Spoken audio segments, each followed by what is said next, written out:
Assalamu alaikum everyone. I am Mohsin Amta from Snowman Publications, and today we are going to talk about page number 42 of Knowledge Wheel English series. Look, this is page number 42 and what a beautiful page it is. This is the page of letter H introduction. आप बच्चों को letter H दिखाइए और उससे पहले आपने बिल्कुल नहीं भूलना कि तीनों जो आइकन्स हैं आपने बताने हैं लिसनिंग, स्पीकिंग एंड रीडिंग। ये आइकन सेल्फ लर्निंग में हेल्पफुल होते हैं। बच्चे एक कॉन्फिडेंस और सेंस ऑफ अचीवमेंट फील करते हैं जब वो ये जान जाते हैं इन आइकन्स को देखकर कि उनको इस पेज पर क्या क्या करना है। वो आपको खुद देखकर बताएंगे कि लिसनिंग, स्पीकिंग और रीडिंग के आइकन्स हैं, तो हमें इस सफ़े पर 3 काम करने हैं। सो आप लेटर H को बोर्ड की मदद से या बुक की मदद से बताइए।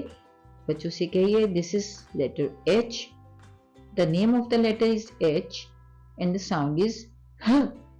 The name of the letter is H and the sound is ह।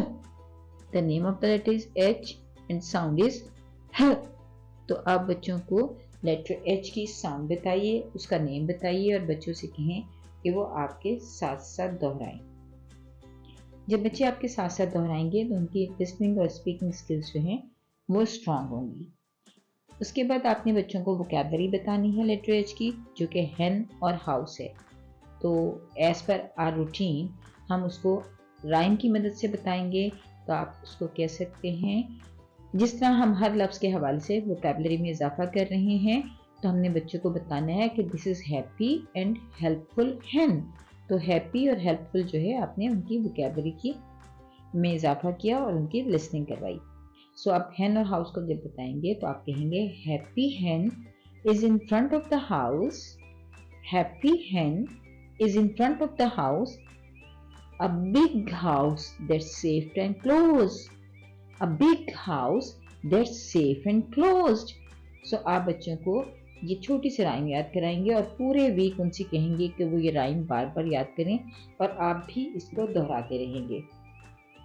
जब आप वोकैबुलरी इंट्रोडक्शन देंगे तो आपने ख़ास तौर पर कोशिश करनी है कि कट आउट्स यूज़ करें, फ्लैश कार्ड्स यूज़ करें या आप पेज की मदद से बताएं।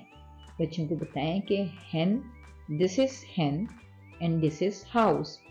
And hen, house have the same beginning sound h.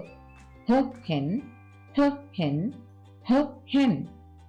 H house, h house, h house. इस तरह बच्चों की बिगिनिंग साउंड की बहुत ज़्यादा प्रैक्टिस करवाइए ताकि बच्चे साउंड्स को, बिगिनिंग साउंड के कॉन्सेप्ट को समझ सकें। इस तरह हमने पेज नंबर 42 कंप्लीट कर लिया है।